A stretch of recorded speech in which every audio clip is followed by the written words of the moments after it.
آج ہم خدا کے کلام میں سے یرمیہ نبی کی بلاہٹ، اس وقت قوم کی حالت اور یرمیہ کو خدمت میں درپیش چیلنجز کے بارے میں تھوڑی دیر غور کریں گے۔ یرمیہ پہلا باب، یہ پورے کا پورا چیپٹر ہم پڑھیں گے۔ آغاز میں صرف اس کی 3 آیات پڑھنا چاہتا ہوں۔ آپ نے ضرور حوالہ نکالنا ہے۔ کوئی ایسا شخص نہ ہو جو بائبل مقدس کھولے بغیر صرف ان باتوں کو سن رہا ہو، اس لیے کہ اس طرح سے میرے ساتھ چلنا اور ان ساری باتوں کو سمجھنا یہ مشکل ہو جائے گا۔ خدا کا کلام بیان کرتا ہے، یرمیہ بن خلقیہ کی باتیں، جو بنیامین کی مملکت میں انتوتی کاہنوں میں سے تھا، جس پر خداوند کا کلام شاہ یہودا یوسیہ بن امون کے دنوں میں اس کی سلطنت کے 13ویں سال میں نازل ہوا۔ شاہ یہودا یہویاکیم بن یوسیہ کے دنوں میں بھی شاہ یہودا صدقیہ بن یوسیہ کے 11ویں سال کے تمام ہونے تک اہل یروشلم کے اسیروں میں جانے تک، جو 5ویں مہینے میں تھا، نازل ہوتا رہا۔ خدا کے پاک کلام کا پڑھا اور سنا جانا ہم سب کے لیے برکت کا باعث ہو۔ یرمیہ کی بلاہٹ کے بارے جاننے سے پہلے یہ 3 آیات ہمیں یرمیہ کے دور کا کانٹیکسٹ مہیا کرتی ہیں، سیاق و سباق مہیا کرتی ہیں، اس کی اپنی زندگی کا کس دور میں اس نے خدمت کی ہے۔ تو پہلی آیت ہمیں بتاتی ہے یرمیہ کے تعارف کے بارے میں۔ یرمیہ کون تھا؟ یرمیہ خلقیہ کا بیٹا تھا اور بنیامین کی مملکت میں رہتا بنیامین کی مملکت میں تھا، لیکن تھا کون؟ یہ کاہنوں میں سے، یہ پہلی آیت بتاتی ہے، یہ انتوتی کاہنوں میں سے تھا۔ یہ یروشلم میں کیوں نہیں تھا؟ انتوتی کاہنوں میں سے اسے کیوں کہا گیا؟ اس کا سبب یہ ہے کہ سلیمان کے دور میں، سلیمان بادشاہ کے دور میں سیاسی حالات اس طرح سے تھے، میں زیادہ اس کو نہیں بیان کروں گا، کہ ابیاتر کاہن کو کہانت کے عہدے سے اتار دیا گیا، معزول کر دیا گیا۔ جب اس کو معزول کیا گیا تو وہ انتوت میں جا بسا۔ اس کا مطلب یہ ہے کہ گرچہ یہ لاوی کے خاندان میں سے، یہ کاہنوں میں سے، یہ ابیاتر کاہن کی نسل میں سے، لیکن ابھی یہ باقاعدہ طور پر ہیکل میں کہانتی خدمت سر انجام نہیں دے رہا تھا۔ لگتا یہ ہے کہ اس کا باپ بھی کہانتی خدمت ہیکل میں سر انجام نہیں دے رہا تھا۔ اس کا مطلب ہے کہ یہ ایسا شخص ہے جس کو خدا بلاتا ہے، جس کو ہسٹری میں اس کے آباء و اجداد کو اگرچہ ان کی زندگی میں بلاہٹ تھی، لیکن کچھ سیاسی معاملات کی وجہ سے ترک کر دیا گیا تھا، رد کر دیا گیا تھا، دور کر دیا گیا تھا۔ اس کی بیک گراؤنڈ اس طرح سے ہے۔ پھر بتایا جاتا ہے کہ اس کی خدمت کا عرصہ کتنا ہے۔ دوسری آیت، اس پر خدا کا کلام نازل ہونا شروع ہوا یوسیہ بن امون کے دنوں میں، اور بتایا گیا اس کی سلطنت کے 13ویں سال میں۔ آپ جب بائبل مقدس کا سروے کر رہے تھے، آپ کو یاد آیا ہوگا کہ یوسیہ نے 640 قبل از مسیح میں اپنی سلطنت کا آغاز کیا، اور یرمیہ کی نبوت کا آغاز اس کی سلطنت کے 13ویں برس میں، اس کا مطلب 627 کاف میم سے اس نے نبوت کرنا شروع کی۔ اور یہی آیت بتاتی ہے کہ صدقیہ بادشاہ کے 11ویں سال تک اس نے نبوت کرنا جاری رکھی ہے۔ صدقیہ نے 597 کاف میم میں اس نے سلطنت کرنا شروع کی، اور اس کا 11واں سال یعنی 586 یہ وہ سال بنتا ہے جب ہیکل کو مسمار کیا گیا، جب اسرائیل کی سلطنت کا ایک طرح سے بالکل خاتمہ کر دیا گیا۔ صدقیہ کے بعد ایک نام نہاد حاکم تھا، گورنر تھا، لیکن بادشاہت اسرائیل میں سے اس کے بعد ختم ہو گئی تھی۔ اس کا مطلب 41 برس اس نے نبوت کی ہے، اور اس کی نبوت کا عرصہ 5 بادشاہوں جو اسرائیل کے بادشاہ تھے ان کی زندگیوں پر محیط ہے۔ یہ اس کا عرصہ ہے، یہ تھوڑا سیاق و سباق ہے۔ اب اس کی زندگی میں بلاہٹ کی بات کرتے ہیں۔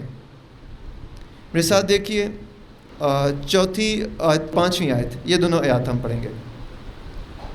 تب خداوند کا کلام مجھ پر نازل ہوا اور اس نے فرمایا، اس سے پیشتر کہ میں نے تجھے بطن میں خلق کیا، میں تجھے جانتا تھا، اور تیری ولادت سے پہلے میں نے تجھے مخصوص کیا اور قوموں کے لیے تجھے نبی ٹھہرایا۔ خدا اس سے کلام کرتا ہے، لیکن اس کا رسپانس 6 آیت میں، تب میں نے کہا، ہائے خداوند، خدا دیکھ میں بول نہیں سکتا، میں تو بچہ ہوں۔ یوں لگتا ہے جیسے کہانت کی جو ایج شروع ہوتی تھی، یہ اسی کانٹیکسٹ میں بات کر رہا ہے۔ یہ اپنے آپ کو میچور انف نہیں سمجھتا کہ خدا کے کلام کی نبوت کو بیان کر سکے یا لوگ اس کی بات پہ توجہ دے سکیں۔ اب اس کی بلاہٹ کی مسلسل ہم بات کرتے ہیں، اس چیپٹر کے آخر تک دیکھتے ہیں خدا کس طرح سے اس کے ساتھ کلام کرتا ہے، اس کا رسپانس کیسا ہے۔ لیکن خداوند نے مجھے فرمایا، یوں نہ کہہ کہ میں بچہ ہوں، کیونکہ جس کسی کے پاس میں تجھے بھیجوں گا تو جائے گا، اور جو کچھ میں تجھے فرماؤں گا تو کہے گا۔ تو ان کے چہروں کو دیکھ کر نہ ڈر، کیونکہ خداوند فرماتا ہے، میں تجھے چھڑانے کو تیرے ساتھ ہوں۔ اب کافی دفعہ خدا نے اس سے کلام کیا ہے، اس کا رسپانس دیکھیے، اور خدا دوبارہ کلام کرتا ہے۔ کئی دفعہ ہمارے ساتھ بھی ایسا ہوتا ہے، جب خدا کی بلاہٹ ہماری زندگی میں آتی ہے، جب ہم دیکھتے ہیں خدا ہم سے کلام کر رہا ہے، ہم یقین نہیں کر پاتے۔ کئی دفعہ جب خدا کلام کرتا ہے، میں آپ سے کیا کام لینا چاہتا ہوں، کئی دفعہ محسوس کرتے ہیں کہ نہیں، میں یہ نہیں کر سکتا۔ بہنیں کئی دفعہ اپنے کانٹیکسٹ کو دیکھتی ہیں، اور وہ دیکھتی ہیں کہ بہنیں نقل و حرکت کرنے میں ان پر اعتماد کتنا کیا جا سکتا ہے، معاشرتی چیلنجز کتنے ہیں، ہم کیسے اس خدمت کو کریں۔ بھائیوں کے اپنے مسائل ہیں، بہت سے لا تعداد مسائل ہو سکتے ہیں جو آپ کو کانفیڈنٹ ہونے سے روک سکتے ہیں کہ میں خدمت کیسے کروں۔ آج یرمیہ کی زندگی سے کہ خدا جب اسے بلاتا ہے، میں آپ کا حوصلہ بڑھانا چاہتا ہوں کہ جب خدا بلاتا ہے تو آپ نے غور کرنا ہے کہ بلانے والا کون ہے۔ خداوند یسوع مسیح نے بھی یہ بات کہی ہے کہ تم نے مجھے نہیں چنا، بلکہ میں نے تمہیں چن لیا اور مقرر کیا ہے، اور میرا مقصد یہ ہے کہ تم بہت سا پھل لاؤ اور تمہارا پھل قائم رہے۔ خداوند یسوع مسیح نے جب کلام کیا تو کلام کرنے والا کون ہے؟ وہ کون ہے جو آپ کو بلاتا ہے؟ ہم کئی دفعہ اپنے آپ کو دیکھتے رہتے ہیں، جو بلانے والا ہے اس کی قدرت کو نہیں دیکھتے۔ اور یرمیہ نبی کی بلاہٹ سے اس کے ساتھ جو خدا نے کلام کیا، میں چاہتا ہوں کہ اس کی روشنی میں جب ہم دیکھتے ہیں کہ خدا اس سے کیا باتیں کرتا ہے، تو جو ہمارے خدشات ہیں آگے بڑھنے میں، ہم ذرا ان کو ذہنوں میں لانا شروع کریں۔ اب غور کیجئے، جب خدا اس سے کلام کرتا ہے تو وہ اپنی بات کرتا ہے کہ میری حیثیت کیا ہے، جبکہ خدا کہتا ہے کہ میری طرف دیکھ، میں تجھے کیا کرنے کی صلاحیت دے سکتا ہوں، میں تجھے کتنا مضبوط کر سکتا ہوں، میں تجھے کس کام کے لیے زبان دے رہا ہوں، میں تجھے کیا فرما رہا ہوں، میں تجھ سے کلام کیا کر رہا ہوں۔ لیکن کئی دفعہ ہمارے لیے یہ سمجھنا مشکل ہو جاتا ہے کہ کلام کی قدرت کیا ہے۔ جب خدا کہتا ہے، یہاں لکھا ہے خداوند کا کلام مجھ پر نازل ہوا۔ خداوند کا کلام یہ کیا ظاہر کرتا ہے؟ یہ یہوہ کا کلام ہے، اور جب اسرائیلی یہوہ خدا کا نام لیتے تھے تو وہ جانتے تھے کہ جب ہم یہوہ کا نام لے رہے ہیں تو یہ لفظ، یہ اس کا نام ظاہر کرتا ہے کہ ہمارا خدا عہد پر قائم رہنے والا خدا ہے۔ یہاں یرمیہ جب بات کرتا ہے خداوند کا کلام مجھ پر نازل ہوا، اس کا گہرا احساس ہے کہ خدا عہد پر قائم رہنے والا، اگرچہ ہو سکتا ہے اس وقت اس کو یہ احساس نہ ہوا ہو، لیکن جب یہ لکھ رہا ہے ان باتوں کو تب اس کو گہرا احساس ضرور ہے۔ اور جب لوگ یہوہ کی بات کرتے تھے تو وہ جانتے تھے یہ وہ اسم ہے جس کے باعث لوگ خدا کے ساتھ ایک ذاتی رشتے سے منسلک ہو جاتے ہیں۔ اور عبرانی قوم وہ سب کچھ یاد کرتی جب یہوہ خدا کا نام لیتی ہے کہ اس خدا نے اپنے عہد کی بدولت اپنے لوگوں کے ساتھ کیسا محبت بھرا اور وفاداری کا سلوک کیا۔ اگرچہ ہم بے وفا ہو گئے، لیکن خدا کبھی بے وفا نہیں ہوا۔ یہ وہ خدا ہے جو کلام کرتا ہے۔ خدا اسے کہتا ہے میں نے تجھے خلق کیا، میں تجھے جانتا، میں نے تجھے مخصوص کیا، میں نے تجھے قوموں کے لیے نبی ٹھہرایا۔ خدا اسے یہ باتیں کرتا ہے، لیکن وہ کہتا ہے کہ میں بول نہیں سکتا، میں تو بچہ ہوں۔ دیکھا، لیکن خداوند نے مجھے فرمایا، خدا دوبارہ کلام کرتا ہے۔ خداوند کا کلام بار بار نازل ہوتا ہے۔ یہ بہت اچھا بھی ہے کہ جب ہمیں کانفیڈنس نہیں ہوتا تو ہم خدا سے بات کریں، خدا آپ کو کانفیڈنس دلائے گا۔ یہ نہ کریں کہ خاموش ہو جائیں اور لاپرواہی کر دیں کہ خدا کیا کہہ رہا ہے۔ جب خدا نے کلام کیا تو خدا کو رسپانس تو کریں، چاہے یہی رسپانس کر دیں خدا میں اس قابل نہیں ہوں، میں کیسے یہ کر سکتا ہوں، خدا اتنا بڑا کام میں کیسے کر سکتا ہوں۔ وہ آپ کو سمجھانے کے لیے تیار ہے، وہ آپ کو اپنی قدرت کا احساس دلانے کے لیے ہے، آپ کو اپنی محبت اور شفقت کس طرح سے آپ کے مسائل اور مشکلات میں اپنے بازوؤں میں بھی وہ آپ کو اٹھائے پھرے گا، اپنے باپ والی محبت کا بھی آپ کو احساس دلانے کے لیے تیار ہے۔ وہ ایل شیڈائی ہے، وہ قادر مطلق ہے، وہ سب کچھ کر سکتا ہے، وہ آپ کو پالنے کی قدرت رکھتا ہے۔ شادہ لفظ ایل شیڈائی میں یہ ظاہر کرتا ہے کہ وہ جو چھاتیاں مہیا کرتا ہے، اور غور کیجئے وہ ایسا خدا جو آپ کو بلا رہا ہے، آپ میں سے ہر ایک کی زندگی میں اس کا ایک مقصد ہے۔ آپ کو خدا نے باطن میں خلق کیا ہے۔ جب خدا ہمیں ہماری ماں کے باطن میں خلق کرتا ہے تو کس طرح سے ہماری پرورش کا انتظام کرتا ہے، وہاں پہ کیا چیلنجز ہیں آپ جانتے ہیں، مجھ سے زیادہ سائنس آپ نے پڑھی ہوئی ہے، وہاں پہ کس طرح سے بچے کے لیے کمپلیکیشنز بھی ہو سکتی ہیں، لیکن خدا وہ کس طرح سے ایک ناف کے ذریعے سے آپ کو سب کچھ آپ کی ضرورت کے مطابق ماں کے پیٹ میں مہیا کر رہا ہے۔ آپ کیا کر رہے ہیں اپنی خوراک کے لیے؟ کچھ کر رہے ہیں؟ ماں کچھ کر رہی ہے؟ خدا نے ایک سسٹم بنا دیا ہے، اس کے تحت خدا ماں کو استعمال کر رہا ہے۔ ہمیں ماں کے شکر گزار ہونا چاہیے، لیکن اٹ از گاڈ جو آپ کے لیے انتظام کرتا ہے۔ آپ پیدا ہو گئے ہیں، اس کے بعد آپ اپنے لیے کیا کر پا رہے ہیں سوائے رو کے بتانے کے کہ شاید ماں سمجھ جائے کہ مجھے بھوک لگی ہے۔ آپ سخت غذا کھا نہیں سکتے، ماں اپنے بریسٹ کے ساتھ اپنی چھاتی کے ساتھ لگاتی، سب کچھ جو آپ کو ضرورت ہے ادھر سے ہی ملتا ہے، جس سے آپ نورش کر رہے ہیں، آپ بھر رہے ہیں۔ خدا میرے عزیزو کیسا خدا، وہ قادر مطلق خدا، وہ آپ کی زندگی میں ایک مقصد رکھتا ہے، ہر ایک کی زندگی میں ایک مقصد رکھتا ہے۔ کاش ہر ایک انسان خدا کے مقصد کو اپنی زندگی میں جان سکے، اس کی قدرت کو جان سکے، وہ آپ کے لیے کیسا انتظام کرنے والا خدا ہے۔ وہ جو وہاں پہ انتظام کرتا ہے، اس کے بعد بھی وہ ہر طرح سے آپ کے لیے انتظام کرتا ہے۔ اس نے آپ کے لیے خوبصورت روڈ میپ بنایا ہوا ہے، جس کو ہمیں جاننے کی ضرورت ہے۔ کئی دفعہ ہم یہ پوچھنا چاہتے ہیں خدا منزل پہ پورا راستہ کدھر کدھر سے جاتا ہے، لیکن خدا صرف انڈیکیٹ کرتا ہے، اور وہ چاہتا ہے کہ ہم اس پہ بھروسہ رکھیں کہ جانا اس سمت پر ہے، اور جس سمت پر جانا ہے میں آپ کو خود ہی لیڈ کروں گا۔ راستے میں کیا دشواریاں آئیں گی، کیا مسائل آئیں گے، کہاں دھوپ آپ کو ستانے کا خطرہ ہوگا تو میں بادل بن کر آپ کے ساتھ ہوں گا، کہاں تاریکی آپ کو وہ خوف زدہ کرے گی تو میں آپ کے ستون میں آپ کو روشنی مہیا کروں گا۔ یہ خدا ہے جو آپ کے ساتھ رہنے کا وعدہ کرتا ہے۔ اور خدا کا کلام بار بار اس پر نازل ہوتا ہے۔ کئی دفعہ کلام کی قدرت سے ہم اس لیے واقف نہیں ہوتے کیونکہ جو کچھ ہم اپنے منہ سے نکالتے ہیں، یا جو کچھ ہم کئی دفعہ لیڈرز کے منہ سے سنتے ہیں، ہم جانتے ہیں کہ لیڈرز اپنے کہے کی پاسداری کی پابندی محسوس نہیں کرتے، اس لیے الفاظ کی اہمیت ہمارے معاشرے میں یہ ختم ہو کے رہ گئی ہے۔ لیکن خدا کا کلام اس طرح سے نہیں ہے۔ خدا جو کچھ بیان کرتا ہے وہ کرتا ہے۔ خدا کے لوگ جو بیان کرتے ہیں وہ جانتے ہیں کہ الفاظ کی قدرت کیا ہے۔ اسحاق سے پوچھئے، جب اس نے برکت سامنے اس کے یعقوب تھا، وہ وہ بیان کر رہا تھا، وہ اعلان کر رہا تھا اس کے لیے برکت کا، وہ ڈکلیئر کر رہا تھا کہ یہ برکت تیری زندگی میں ہے۔ اس کے بعد ایسا وہ آتا ہے اور رو پیندا ہے، کہہ سکنے پٹ دینا ہے کہ باپ مینوں بھی کوئی برکت دے، وہ والی برکت میری سی وہ مینوں دے۔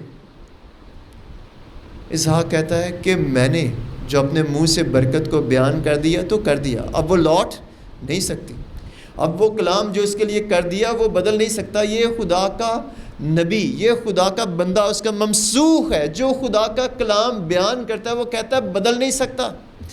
تو جب یرمیہ کہتا ہے خدا کا کلام مجھ پر نازل ہوا، جب خدا کا کلام آپ پر نازل ہوا، جب خدا نے آپ کے ساتھ رحمہ کلام کیا کہ آپ کی زندگی میں بلاہٹ کیا ہے، تو کیا خدا اپنے کلام کے پیچھے کھڑا نہیں ہوگا؟ خدا کلام کے پیچھے کھڑا ہوگا۔ ذرا میں چاہتا ہوں کہ ہم ایک طاہرانہ نظر لیں۔ یرمیہ کی بلاہٹ میں اس کا اپنا کردار کیا ہے؟ کوئی بتا سکتا ہے؟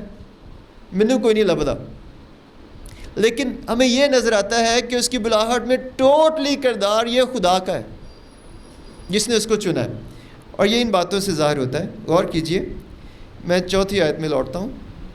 وہ کہتا ہے خدا کا کلام مجھ پر نازل ہوا۔ کس کا کلام؟ سب اونچی آواز سے بولیں ذرا، تھینک یو۔ اور خدا نے کیا کہا؟ میں نے تجھے بطن میں خلق کیا۔ غور کیجئے، میں تجھے جانتا، میں نے تجھے مخصوص کیا، میں نے تجھے قوموں پر نبی مقرر کیا۔ جب وہ ہائے ہائے بولتا ہے، پھر بھی خدا سے کہتا ہے کہ میں تجھے بھیجوں گا، میں تجھے فرماؤں گا۔ تو ان کے چہروں کو دیکھ کے ڈر رہے، خدا اسے کہتا ہے، یہاں پہ غور کیجئے 9ویں آیت میں، خداوند نے اپنا ہاتھ بڑھا کر میرے منہ کو چھوا۔ یہ چھونے والا کام بھی خدا کر رہا ہے، اس کا کوئی کردار نہیں ہے۔ وہ کہتا ہے کہ خدا نے مجھے فرمایا، میں نے اپنا کلام تیرے منہ میں ڈال دیا۔ سننے کے لیے تیار رہنا چاہیے، منہ کھولنا چاہیے، جیسے پاری صاحب کہہ رہے تھے ایک مثال کے ذریعے سے۔ برکت لینے کے لیے تیار رہنا چاہیے، وہ دینے کے لیے تیار ہے۔ ہمارا کردار صرف اتنا سا ہے، میں نے تجھے قوموں پر، سلطنتوں پر مقرر کیا، اکھاڑے، ڈھائے، ہلاک کرے، گرائے، تعمیر کرے اور لگائے۔ اس کے بعد بھی دیکھ لیں، خدا اسے ایک تمثیل کے ذریعے سے، ایک مثال کے ذریعے سے اس کے ایمان کو تقویت دیتا ہے۔ پھر ایک اور مثال کہ بنی اسرائیل کے ساتھ کیا ہونے والا ہے، پھر خدا اس کا اور زیادہ حوصلہ بڑھاتا ہے۔ 17ویں آیت، اس لیے تو اپنی کمر کس کر اٹھ کھڑا ہو۔ ہمیں یہ کرنا ہے، اور جو کچھ میں تجھے فرماؤں ان سے کہہ۔ اپنے حصے کا کام اتنا سا ہے، ان کے چہروں کو دیکھ کر نہ ڈر، ایسا نہ ہو کہ میں تجھے ان کے سامنے سراسیما کروں۔ ہمارا کردار یہ ہے، بیان کریں جو کچھ خدا کہتا ہے، نہ ڈریں کیونکہ خدا ہمارے پیچھے کھڑا ہے۔ کیوں نہ ڈریں؟ کیونکہ وہ بیان کرتا ہے، لکھا ہے، دیکھ میں آج کے دن تجھ کو اس تمام ملک اور یہودا کے بادشاہوں اور اس کے امیروں اور اس کے کاہنوں اور ملک کے لوگوں کے مقابل۔ کیوں یہ کہا گیا اس ملک کے، یہودا کے بادشاہوں کے؟ کیونکہ صدقیہ یہویقیم نے اس کو بہت زیادہ ستایا، اور اس کے امیروں، ہمیں بارہا نظر آتا ہے امیر اسے گرفتار کرتے ہیں، اور کاہنوں، جب آپ 20ویں چیپٹر میں دیکھیں، فشہور کاہن وہ اس کو پکڑ کے اس کو قید خانے میں ڈال دیتا ہے، اور ملک کے لوگوں کے مقابل ایک فصیل دار شہر، گرچہ تجھے ستارے ہیں لیکن میں تجھے ایک فصیل دار شہر بناتا ہوں۔ اب سمجھتے ہیں فصیل دار شہر کیا ہوتا ہے۔ اور لوہے کا ستون اور پیتل کی دیوار، پیتل مضبوطی کی علامت ہے، اور وہ تجھ سے لڑیں گے لیکن تجھ پر غالب نہ آئیں گے، کیونکہ خداوند فرماتا ہے میں تجھے چھڑانے کو تیرے ساتھ ہوں۔ یہ خدا کا اس کے لیے کلام ہے۔ کیا اس کلام کو میں آج اپنے لیے لے سکتا ہوں؟ کیا آپ ایمان سے قبول کر سکتے ہیں کہ اگر خدا آپ کو بلا رہا ہے تو کیا خدا آپ کے ساتھ یہ کلام نہیں کرتا؟ ہر ایک شخص جس کو خدا ایک ٹاسک کے لیے بلاتا ہے اس کے ساتھ کلام کرتا ہے۔ جب یہ لکھا گیا ہے اور آج تک یہ کلام کی برکت، یہ لکھی ہوئی صورت میں، اور مجھے پڑھنے کی صلاحیت اس کو ملی، مجھے اس کو پڑھنے کا، اس کو سننے کا موقع ملا، اس کا مطلب خدا میرا حوصلہ بڑھانا چاہتا ہے کہ وہ میرے پیچھے اس کلام کی برکت کے ساتھ کھڑا ہے، جس کلام کو اپنی زندگی میں قبول کر کے ایمان کے ساتھ کھڑے ہونے کی ضرورت ہے۔ اور خدا اسے کہتا ہے، میں پیچھے تھوڑا سا آؤں گا، نہ صرف ان قوموں پر، خدا اسے کہتا ہے، 10ویں آیت ہے، دیکھ آج کے دن میں نے تجھے قوموں پر اور سلطنتوں پر مقرر کیا کہ اکھاڑے اور ڈھائے اور ہلاک کرے اور گرائے اور تعمیر کرے اور لگائے۔ اگر صرف اسرائیل کی بات کریں، اسرائیل میں کتنی سلطنتیں بدلی؟ 5 بادشاہوں کے دور میں اس نبی نے خدمت کی ہے۔ پہلا بادشاہ یوسیہ جس کے بارے بات کر رہا تھا 627 کاف میم میں، یوسیہ بادشاہ کی سلطنت کے 13ویں برس سے اس نے اپنی خدمت کا آغاز کیا ہے۔ اور اس کے بعد ایک اور کاہن وہ سلطنت کرنا شروع کرتا ہے، اس کا نام یہوآہاز، اس نے صرف 3 مہینے سلطنت کی۔ اس کے بعد ایک اور بادشاہ یہوآہاز بادشاہ، اور اس کے بعد یہویکیم بادشاہ، اس نے کوئی 11 برس کے قریب سلطنت کی۔ اور اس کے بعد یہویاکین، اس نے صرف 3 ماہ۔ اس کے بعد صدقیہ بادشاہ۔ اتنے سارے بادشاہوں کے دور میں اس نے اپنی خدمت کو جاری رکھا۔ ان کا عرصہ، بادشاہ آ رہے ہیں جا رہے ہیں، ان کی سلطنت آ رہی ہے جا رہی ہے، لیکن اس کی خدمت قائم ہے۔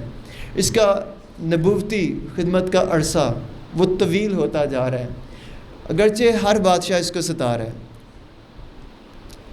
یوسیہ بادشاہ کے علاوہ باقی بادشاہوں نے اس کو ستایا۔ یہویکیم اور اور صدقیہ بادشاہ، خاص طور پر ان دونوں بادشاہوں نے اس کو بہت تکلیف دی، بہت ایذا دیا، لیکن یہ پھر بھی اپنی خدمت میں قائم رہا۔ اچھا، تھوڑی سی بات کرتے ہیں عالمی منظر نامے پہ۔ اس وقت عالمی منظر نامہ کیا تھا؟ خدا نے اسے کہا کہ سلطنتیں اکھڑیں گی، تو ڈھائے گا، لگائے گا، تو یہ سارا کام کرے گا۔ خدا سے کہنا کیا چاہ رہا ہے؟ جب اس نے نبوت کا آغاز کیا تو اس وقت سپر پاور کون تھے؟ اس وقت اسوری سپر پاور تھے۔ ہم جانتے ہیں کہ یہ جنوبی سلطنت ہے جس کو ہم یہودا کی سلطنت کہتے ہیں۔ شمالی سلطنت وہ ختم ہو چکی تھی۔ اب ہوا یہ کہ اسوریوں نے اسرائیلیوں کو تو شکست دے دی، اور گرد و نواح کی بہت سی اقوام پر ان کی حکومت تھی۔ ایسے ہی وقت میں بابلیوں پر بھی ان کی حکومت تھی، اور بابلیوں میں انہوں نے ایک گورنر مقرر کیا ہوا تھا، نبوپلاسر۔ جب نبوپلاسر کو انہوں نے مقرر کیا ہوا تھا وہاں پہ گورنر، تو اسوریوں کی سلطنت تھوڑی کمزور ہوئی۔ نبوپلاسر خود کو بڑا مضبوط کر رہا تھا۔ اس نے 625 کاف میم میں اس نے اعلان کر دیا کہ میں خود مختار بادشاہ ہوں، میں اسوریوں کے تابع گورنر نہیں رہا۔ اس کے بعد اس نے اپنی سلطنت کو وسیع کرنا شروع کر دیا، اور اس نے سلطنت کو وسیع کرتے کرتے 616 کاف میم میں تو اسوری جن کے وہ پہلے تابع تھا ان پہ حملے شروع کر دیے۔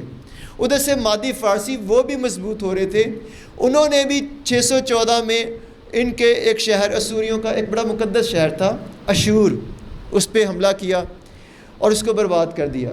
اس طرح سے بابلیوں کا اور مادی فارسیوں کا اتحاد قائم ہو گیا، اور اسور کو یہ دبانا چاہتے ہیں۔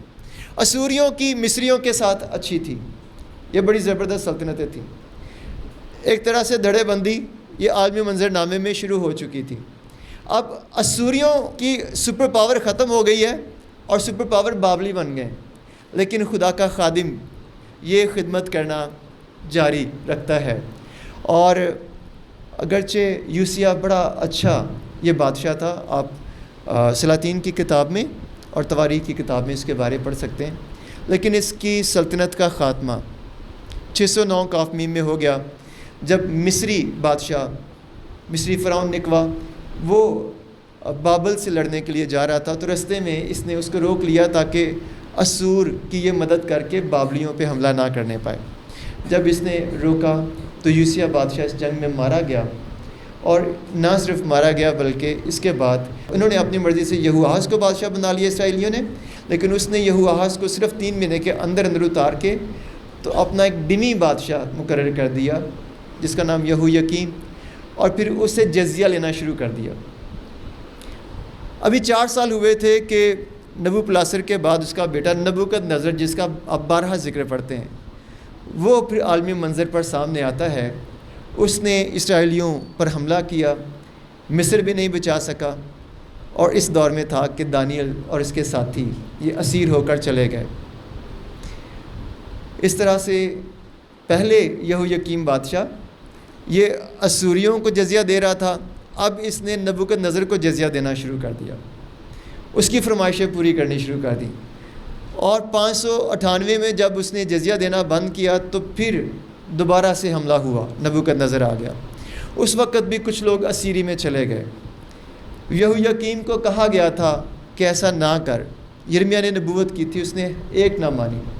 اسی طرح سے صدقیہ بادشاہ، اس کو بھی وہ بتاتا رہا کہ خود کو سرنڈر کر دے نبوکد بادشاہ کے، اس نے بھی نہ کیا، اور اس کی سلطنت کا بھی خاتمہ ہوا، وہ اسیر ہو کر چلا گیا۔ اس طرح سے بادشاہوں کے ساتھ یہ سب کچھ ہو رہا ہے، لیکن خدا کے خادم کی خدمت وہ قائم و دائم ہے۔ کیوں؟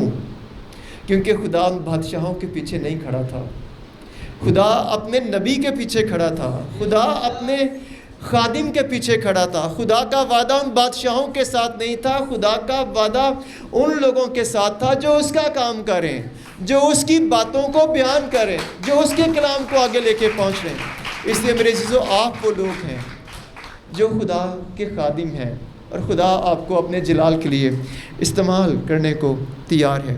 اس کی زندگی میں چند ایک جو چیلنجز تھے اس پہ غور کرتے ہیں۔ میں نے ذکر کیا تھا کہ قوم کی حالت پہ بھی بات کروں گا، لیکن اتنا وقت نہیں ہے، آپ دیکھ سکتے ہیں،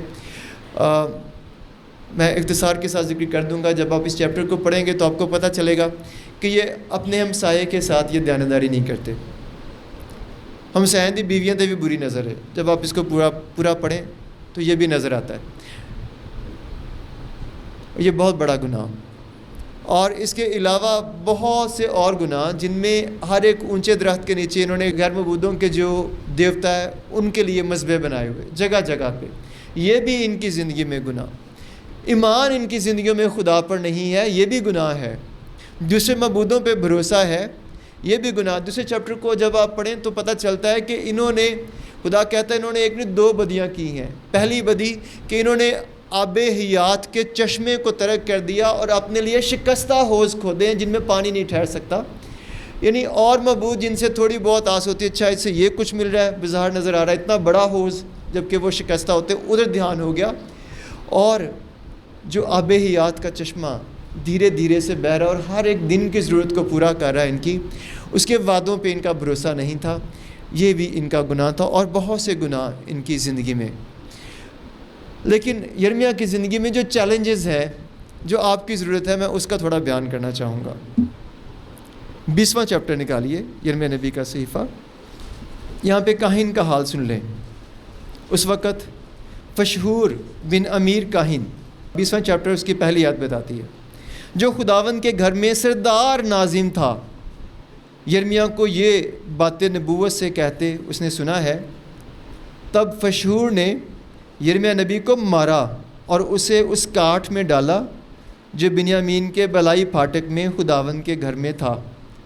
اور دوسرے دن یوں ہوا کہ فشہور نے یرمیاہ کو کاٹ سے نکالا، پھر بھی اس کے بعد بھی اسے بھی آزاد نہیں کیا، اس کے ساتھ بڑی زیادتی کی جاتی ہے۔ ایک وقت آتا ہے، اس سے پہلے وہ یہ بھی کہتے ہیں کہ اس کی بات نہ سنو، یہ بکواسی جو کچھ کہتا ہے اس کو کہنے دو، خود ہی شرمندہ ہو جائے گا۔ باتوں کا مفہوم یہ ہے جو پہلے اس کے بارے میں کہی جا رہی ہیں۔ اس طرح سے خدا کے خادم کی حد تک کی جا رہی، شاید آپ کی بھی کبھی ایسی حد تک ہوئی ہو کہ کوئی آپ کی بات کی طرف دھیان نہ دے، لیکن وہ باز ہی نہیں آتا، وہ کلام سنایا جاتا ہے، پھر اس کو کہا جاتا ہے خداوند کا نام لے کے نبوت نہ کر، ہم تیرے ساتھ برا پیش آئیں گے، وہ پھر بھی سنایا جاتا ہے۔ اب اس کے ساتھ یہ سلوک ہو رہا ہے۔ اب اس کا گلہ شکوہ جب سب کچھ اس کے ساتھ ہوتا ہے تو خداوند کے ساتھ شروع ہوتا ہے۔ پر سب بات کر رہے تھے، خداوند کے ساتھ ہم شکوہ شکایت بھی کر سکتے ہیں۔ یرمیاہ 20واں باب اس کی 7ویں آیت، اے خداوند تو نے مجھے ترغیب دی اور میں نے مان لیا، تو مجھ سے توانا تھا اور تو غالب آیا، میں دن بھر ہنسی کا باعث بنتا ہوں، ہر ایک میری ہنسی اڑاتا ہے، کیونکہ جب میں کلام کرتا ہوں، زور سے پکارتا ہوں، میں نے غضب اور ہلاکت کا اعلان کیا، کیونکہ خداوند کا کلام دن بھر میری ملامت اور ہنسی کا باعث ہوتا ہے۔ یعنی کہ تاڑیاں بج دیا نے، یعنی کہ بہت اچھا سرمن پیش کیتا ہے۔ نو ناٹ ایٹ آل، ایسا ہرگز بھی سین نہیں تھا۔ یہ بالکل فرق ہی، بالکل اپوزٹ بات ہے۔ اپوزٹ بات، اس کے ساتھ کلام سنانے کے باعث کیا سلوک ہو رہا ہے، لیکن یہ باز نہیں آتا.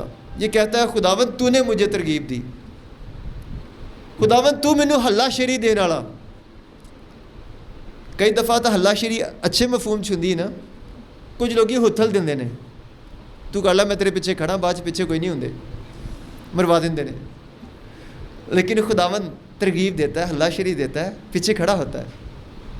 اور یہ کہتا ہے خداوند تو نے مجھے ترغیب دی ہے، اگرچہ دیکھ رہا تھا سب میرے مخالف ہوئے جا رہے ہیں، بس ایک خداوند ہی نظر آ رہا ہے. سکے جرا سے نہیں بول کیسے کہ خداوند کہہ رہا ہے. جب اس نے آپ کو کلام دیا ہو، جب گہری قائلیت ہو کہ یہ خدا کا کلام ہے، آپ کیسے خاموش رہ سکتے ہیں؟ آپ بے چین ہو جائیں گے.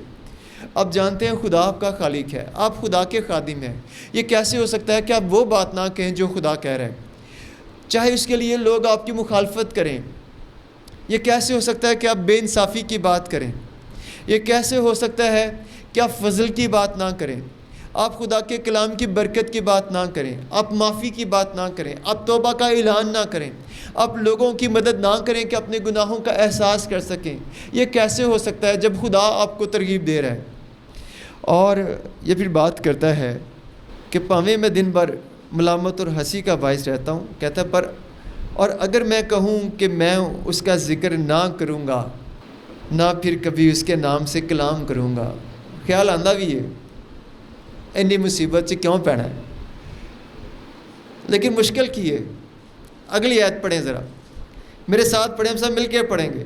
تو اس کا کلام میرے دل میں جلتی آگ کی مانند ہے، جو میری ہڈیوں میں پوشیدہ ہے، اور میں ضبط کرتے کرتے تھک گیا اور مجھ سے رہا. اگر خدا نے آپ کو بلایا ہے تو یرمیا کی طرح رہا بیان کر کے رہیں گے. یہ ہو ہی نہیں سکتا خدا نے آپ کو بلایا ہو، خدا نے آپ کو فضل کی منادی کرنے کے لیے، خوشخبری سنانے کے لیے بلایا ہو تو آپ سے رہا جائے. پھر آپ کی توجہ بھی اور باتوں کی طرف نہیں جانی چاہیے، آپ کا دھیان بھی ڈسٹریکٹ نہیں ہونا چاہیے. تھوڑا سا میں اور آپ کے ساتھ اس کے چیلنجز کا بیان کرنا چاہوں گا. باب 37 میں آ جائیں. اب یرمیا کے ساتھ یہ ہوتا ہے کہ جو وہ کلام کا نسخہ تیار کرتا ہے، آپ تفصیل سے پڑھ سکتے ہیں 37ویں چیپٹر میں اس کے ساتھ کیا ہوتا ہے. اور اس کے بعد اس کو گرفتار بھی کر لیا جاتا ہے. جب اس کو گرفتار کیا جاتا ہے تو یونتن منشی کے گھر میں اس کو قید کیا جاتا ہے. یہ آپ دیکھ سکتے ہیں 15ویں آیت سے.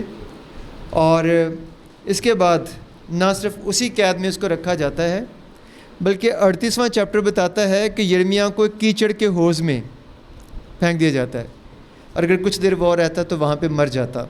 لیکن خدا نے وہاں پہ ایک شخص کو، عبد ملک کوشی کو استعمال کیا کہ وہ بادشاہ سے بات کرے اور اس کو نکالا جائے. پھر صدقیہ بادشاہ خود یرمیا سے صلاح لینے کے لیے آتا ہے، لیکن چھوڑتا اسے نہیں ہے. اور یرمیا ایسے ہی نبوت کرتا کرتا یہ سلسلہ اس کا جاری رہتا ہے، اور وہ قید خانے کی حالت میں ہی ہوتا ہے جب بابلی آ کے تو اس سلطنت کو برباد کر دیتے ہیں. صدقیہ بادشاہ کو گرفتار کر کے لے جاتے ہیں، اس کی اولاد کو، اس کی بیویوں کو، خاندان کی ساری خواتین کو بھی لے جایا جاتا ہے، برا سلوک کیا جاتا ہے. اس وقت پھر یرمیا بادشاہ قید خانے سے آزاد ہوتا ہے، پھر بابل کی طرف بھی چلا جاتا ہے، مصر کی طرف بھی چلا جاتا ہے. یہ بہت سے چیلنجز اس کی زندگی میں. اس نے بہت سی اقوام کے لیے نبوتیں بھی کی ہیں. آخری 4-5 چیپٹرز میں آپ دیکھ سکتے ہیں کہ خدا نے اسے قوموں کے لیے نبوت کرنے کو استعمال کیا ہے. جب یسوع مسیح آپ کو بلاتا ہے تو وہ بھی یہی کہتا ہے، سب قوموں کو جا کے شاگرد بناؤ. خدا آپ کو بھی قوموں کے لیے بلاتا ہے. خدا کا کلام آپ کو جب دیا گیا ہے تو آپ نے جاننا ہے کہ خدا کا کلام جب آپ نے دیا ہے، آپ کو مل گیا ہے، تو آپ نے اس خدا کے کلام کے ساتھ کیا کرنا ہے؟ آپ نے خدا کو رسپانس کیسا دینا ہے؟